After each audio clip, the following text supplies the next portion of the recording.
에듀클래스. 안녕하십니까 수험생 여러분, 반갑습니다. 대산정겨울의 원장 김민혁입니다. 이번에 6번째 핵심 직류기의 구조와 유도 기전력입니다. 여러분들 본문 내용을 들어가기 전에 지난번에 배웠던 내용 간단하게 한번 리뷰해 보도록 하겠습니다. 어떤 내용이었었죠? 맞아요. 플레밍의 왼손 법칙이었어요.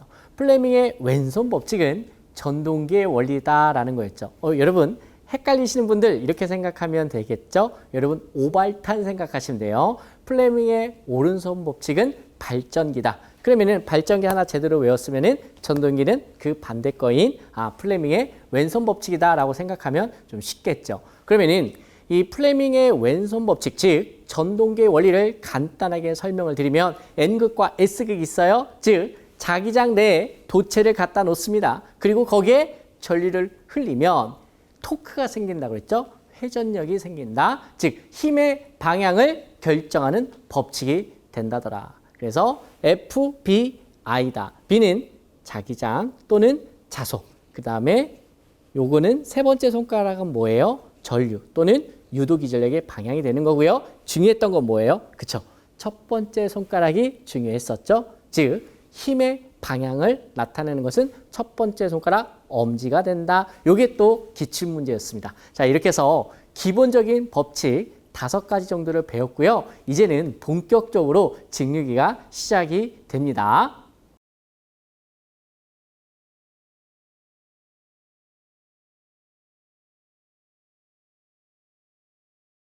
여러분 드디어 전기기기 1장 직류기 파트에서 핵심 6번이 시작이 됩니다.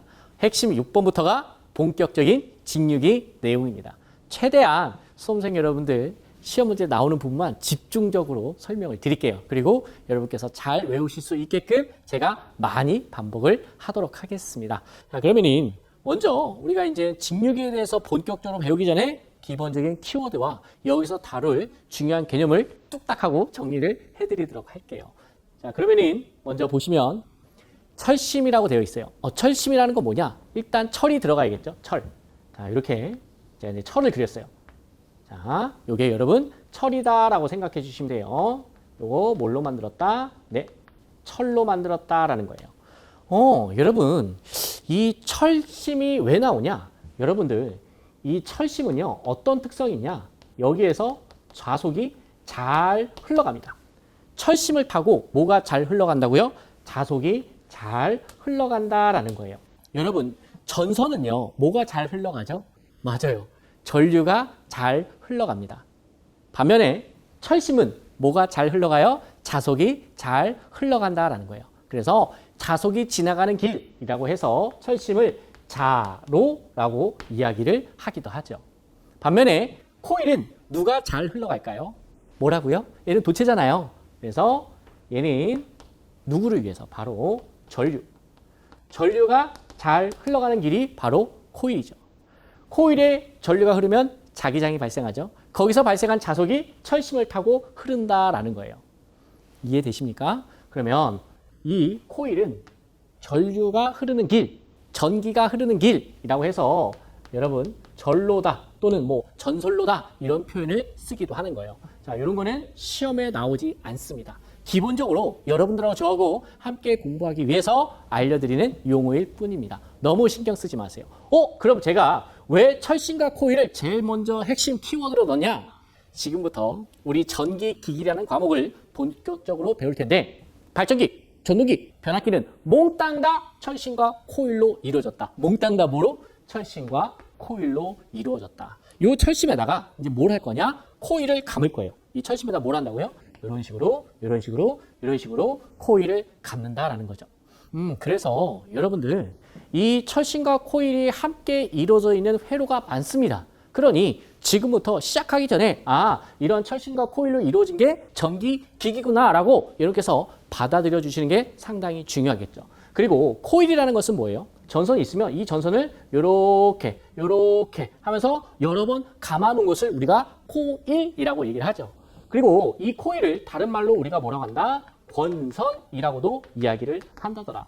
그래서 시험에서는 코일이라는 용어, 권선이라는 용어를 둘 다 정말 많이 씁니다. 그러니까 여러분들께서 코일하면 건선, 건선하면 코일 생각하시면 좋겠죠. 자, 이해되셨나요? 자, 그럼 여기까지 해서 철심과 코일 이야기했고요. 그 다음에 두 번째 볼게요. 정류. 정류 조금 말이 어려울 수도 있는데요. 여러분, 여기서 류는 전류할 때 류자다라고 생각하시면 돼요. 전류할 때 류자 어떻게 써요? 자, 흐를 류자 씁니다. 그러면은 여기서 이 정자는 무슨 정자냐? 가지런할 정자입니다. 무슨 정자? 가지런할 정. 야, 너무 방이 더러워. 정리정돈 좀 해줘. 라고 할 때 그 정자.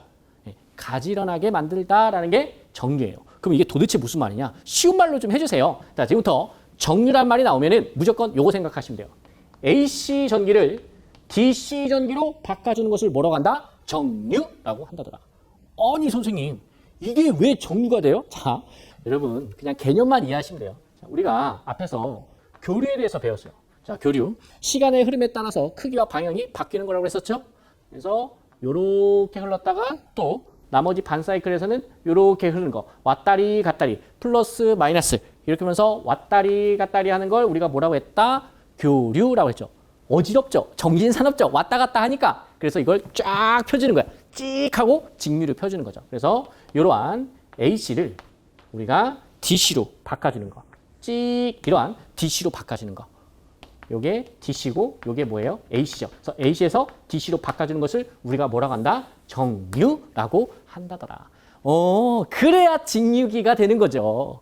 이해되십니까? 여러분 보세요. 우리가 핵심에서 어떤 내용을 앞에서 다뤘냐면 실제 발전기에서 만들어지는 전기는 순수히 먼저 보면은 교류가 만들어진다고 그랬어요. 근데 분명히 우리가 지금 파트 배우는 건 뭐예요? 직류기잖아요. 그러면 AC를 뭘로 바꿔야 돼요? DC로 바꿔주는 거. 그런 것을 우리가 정류라고 하는 거죠. 그래서 정류하는 친구, 그래서 정류자라는 친구가 나중에 나옵니다. 여기까지 해서 정류 가볍게 살펴봤고요. 자, 그 다음에 유도기 전력의 크기.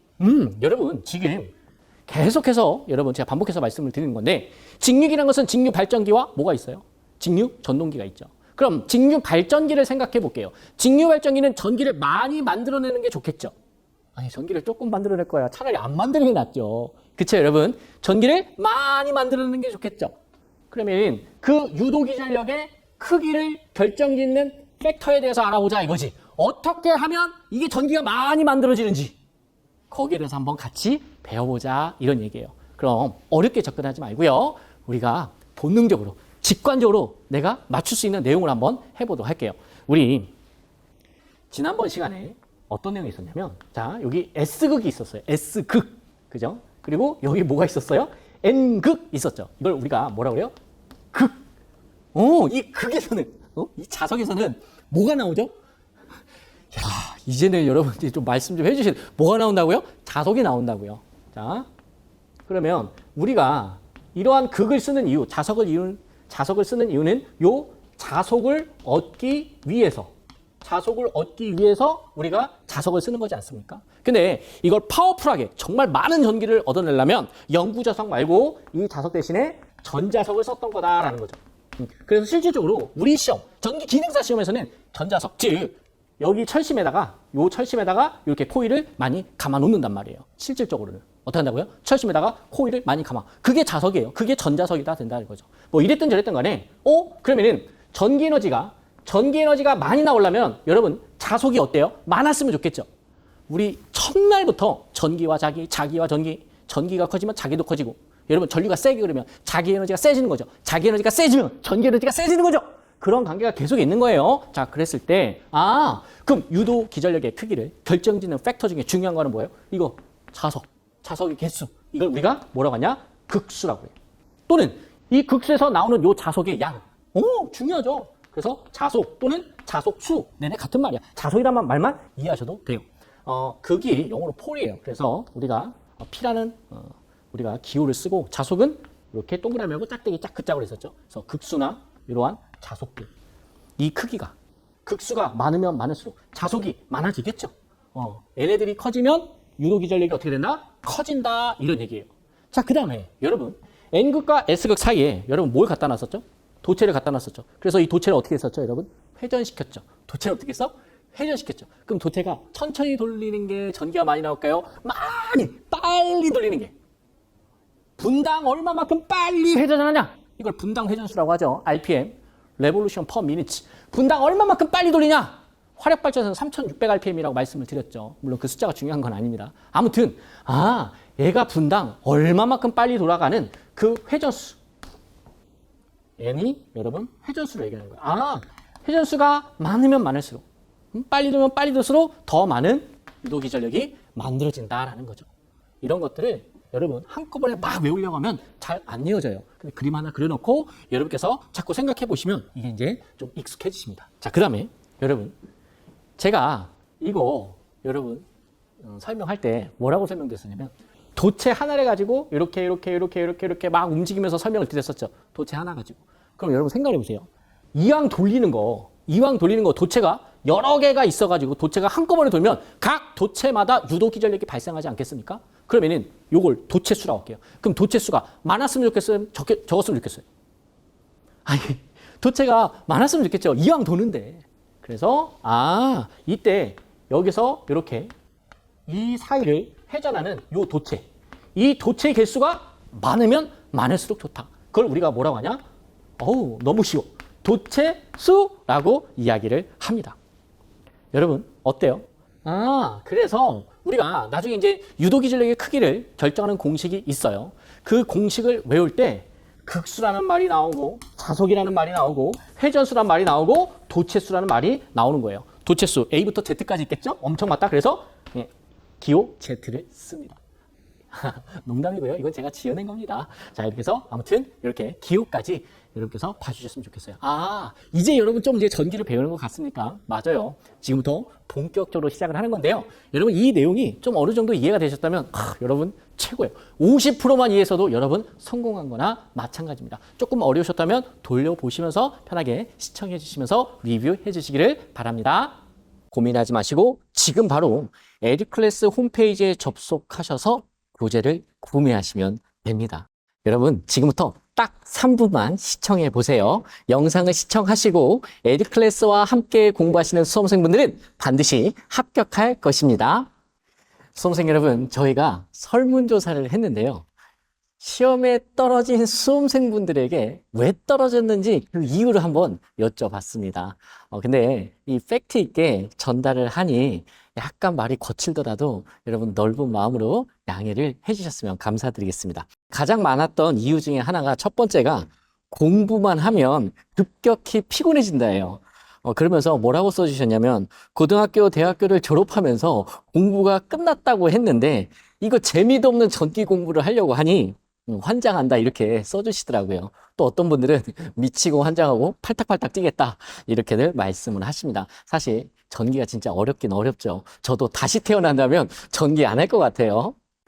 두 번째 카테고리는 저도 이걸 읽으면서 조금 긴장하면서 읽게 됐어요. 이게 팩트 있는 문장을 그대로 읽어드리면 이런 거였어요. 사기당한 것 같아서 공부할 맛이 안 난다.